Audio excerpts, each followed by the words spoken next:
of it's just a real hypersensitivity to hide, gastrointestinal problems, stuff like that. But it can kill you if you have some. So we don't want compounds, we don't want to develop compounds that are hyperallergenic. Another real serious problem is that we don't want compounds that will induce drug resistance at a rapid rate. They're all going to induce drug resistance, but some do so more rapidly than others. When penicillin first rolled out, the first trial of penicillin was used to treat virtually every gram-positive infection. There was virtually no resistance to it. So we used it.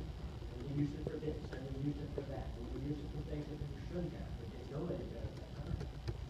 And because of that, the bacterial cells have responded by becoming resistant to it. They have to, their unique physiology, they come up with ways to inactivate it. That's the same way with a number of drugs that we have to throw in the. They're all going to ultimately induce drug resistance. But some of them are more capable of doing some than others, so we want to minimize that.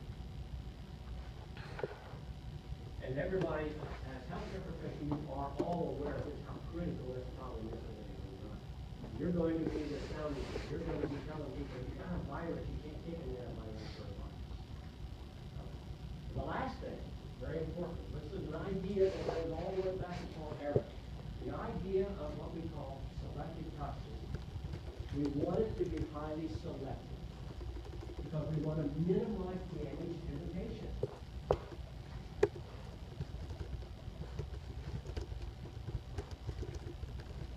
Those arsenical compounds that Ehrlich was developing didn't have a high degree of selective toxicity.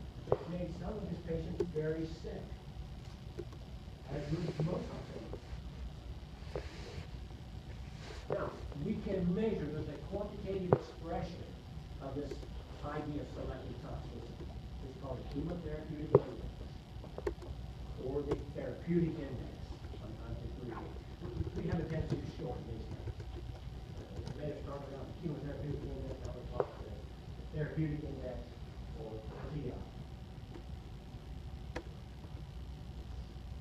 Chemotherapeutic index, again, was developed by Ehrlich. We used it in developing the arsenical, so we realized he was poisoning the patient. It is basically determined by a ratio. A ratio of the concentration of a drug that is toxic to the patient. Toxic to 50%, that TD50 is 50% of the population is toxic to. So we want that just a little bit below that, really. But only 50% would be moderate discomfort. And we're going to divide that by the effective dose of how many milligrams does it take to kill or to inhibit that organism. So we want a value that's very high. 20 or 30 would be great. But we will accept some inconvenience in this renewable drug. You might have a therapeutic index of 8.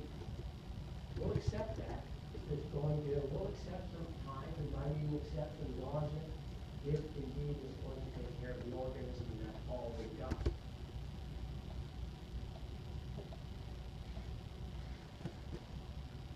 Okay, so the rest of this is things that really you don't need to worry about. I've still got a couple of minutes that we'll go over them, but this is why you study biochemistry. You study biochemistry because you need to learn mammalian physiology. I have argued that before you even get to this course, you should go into a physiology. Like go get physiology course. Because that's what you're really trying to inherit. We're not going to try to inherit gluconeogenesis in humans. For sure, we're not going to inherit terminal acid synthesis in bacteria. So you study comparative biochemistry because we want to be able to say, okay, this is something that prokaryotes that we don't have. And this is where we get into the sulfur drugs. Sulfur drugs are very, very important. Here, we're exploiting differences in basic biochemistry between bacteria and humans.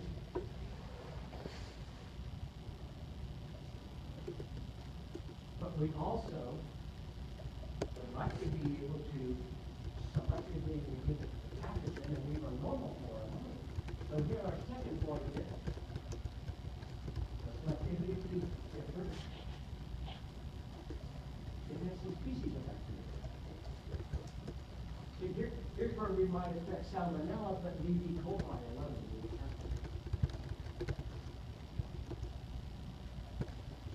Some cases we can do that. Not very many. Here's our sulfur drugs. Let's see this again. Why we said it was more quality. Why we driving towards the technical glyphosate and these differences in prokaryotic cells. Because we can exploit these differences. What's the difference in the prokaryotic cell? Even differences in the size of the ribosomes we can exploit because we can a whole group of compounds that affect 70 S protein synthesis and we need 80 S protein synthesis. A lot of it begins with the gram stain. That's why I want you to have your list of organisms. And not just have a list to have a list, but to know that list. So when I say Salmonella typhi, gram stain reaction, gram negative, why do you do that? Let them be able to put out the list. I know you guys have other classes. And this just shows you, remember, these are differences. This is a prokaryotic cell, this is a eukaryotic cell, lots of differences there. Okay, this is where I should quit with the other class. I'm going to say that this is the end. I gotta go. I got 2 more slides I have to